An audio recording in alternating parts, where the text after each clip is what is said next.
हमारे देश में चुनाव एक 12 मासी चलने वाली प्रक्रिया है। पूरे साल चुनाव चलता रहता है। कभी पंचायत चुनाव, कभी निगम के चुनाव, कभी विधानसभा चुनाव, तो कभी जनरल इलेक्शंस मतलब लोकसभा चुनाव। और भी बहुत सारे चुनाव हैं, सबका जिक्र करना ज़रूरी नहीं है, मगर हाँ इतना जान लीजिए कि हमारे देश में चुनाव एक 12 मासी प्रक्रिया है। और जाहिर सी बात है कि जब चुनाव होते हैं तो चुनाव में पार्टिसिपेट करने वाला शख्स चुनाव को जीतने के लिए हर जतन करता है। हम अक्सर खबरें देखते सुनते हैं कि चुनाव को जीतने के लिए लोग पैसा बांटते हैं, शराब बांटते हैं, मतलब मतदाता को खिलाते पिलाते हैं। अमूमन मतदाता को लुभाने वाले बड़े लीडर नहीं होते, या होते भी होंगे तो हम जान नहीं पाते। बड़े लीडर का मतलब आप इस तरह से समझिए कि नरेंद्र मोदी, राहुल गांधी, मल्लिकार्जुन खड़गे, अजीत पवार, शरद पवार, एकनाथ शिंदे, अखिलेश यादव, ऐसे नेताओं को चुनाव जीतने के लिए सब नहीं करना पड़ेगा। लेकिन आप जानकर हैरान रह जाएंगे कि इस देश में एक बहुत बड़े नेता हैं जिन्होंने मतदाताओं को लुभाने के लिए ये सब किया है, मगर फिर भी चुनाव हार गए। जानते हैं नेता कौन है? ये नेता हैं नितिन गडकरी। नितिन गडकरी फिलहाल परिवहन मंत्री हैं।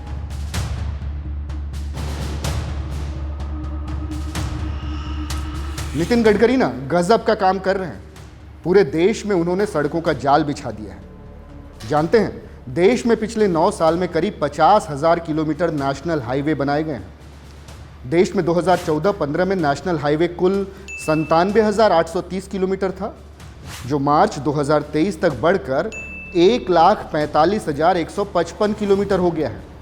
आंकड़ों पर नज़र डालें तो 2014-15 में रोज़ 12.1 किलोमीटर सड़क बनती थी, लेकिन 2021-22 में देश में सड़क बनाने की रफ्तार बढ़ गई।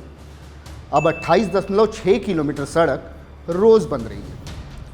अब आपको ये लग रहा होगा कि कहाँ हमने बातें शुरू की थी चुनाव से और चुनाव जीतने के हथकंडों से, मगर ये क्या बताने लगे कि कितनी सड़क बनी है, पहले से ज़्यादा बनी है कि नहीं बनी है।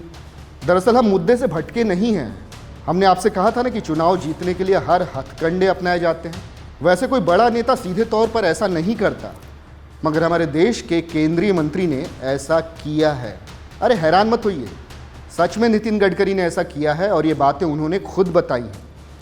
केंद्रीय मंत्री और भारतीय जनता पार्टी के वरिष्ठ नेता नितिन गडकरी अक्सर रोचक किस्से सुनाते रहते हैं। अब उन्होंने ऐसा ही एक वाकया बताया है जिसे लेकर हर कोई हैरान रह गया है। मुंबई में एक कार्यक्रम के दौरान नितिन गडकरी ने एक चुनाव का जिक्र करते हुए बताया कि कैसे तमाम कोशिशों के बावजूद वो चुनाव नहीं जीत सके। लेकिन ये कोशिशें क्या थी? नितिन गडकरी ने बताया कि एक चुनाव के दौरान उन्होंने 1-1 किलो मटन बंटवाया था ताकि जनता उन्हें वोट दे। फिर भी चुनाव में वो हार गए। नितिन गडकरी ने बताया कि मतदाता बहुत चालाक होता है, वह सबका खा लेता है लेकिन वोट अपने मन से ही देता है। एका इलेक्शनमध्ये सावजीचं मटण 1-1 किलो घरी पोहोचवण्याची कामं झाली, पण आम्ही हारलो निवडणूक. काही होत नाही, लोक हुशार आहे. जो देते ते म्हणते खा लो, म्हणते अपने बाप का ही माल है, रख लो म्हणते.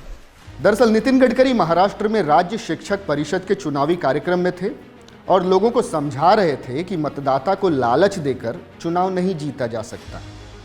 होर्डिंग लगाकर या लालच देकर चुनाव जीते ही नहीं जा सकते, बल्कि लोगों के दिल में जगह बनाना और विश्वास हासिल करना ज़रूरी होता है। अब यहाँ द बिग बेंच पर बैठकर सोचने वाली बात यह है कि नितिन गडकरी ने जितनी साफ गोई से ये बात कही, उतनी साफ गोई से अगर हर नेता बात करने लगे तो उसे चुनाव जीतने के लिए मटन बांटने की ज़रूरत पड़ेगी क्या? हमें तो नहीं लगता ऐसा कुछ होगा। वैसे आपको क्या लगता है? आप हमें कमेंट करके बता सकते हैं। Keep watching the big bench TV.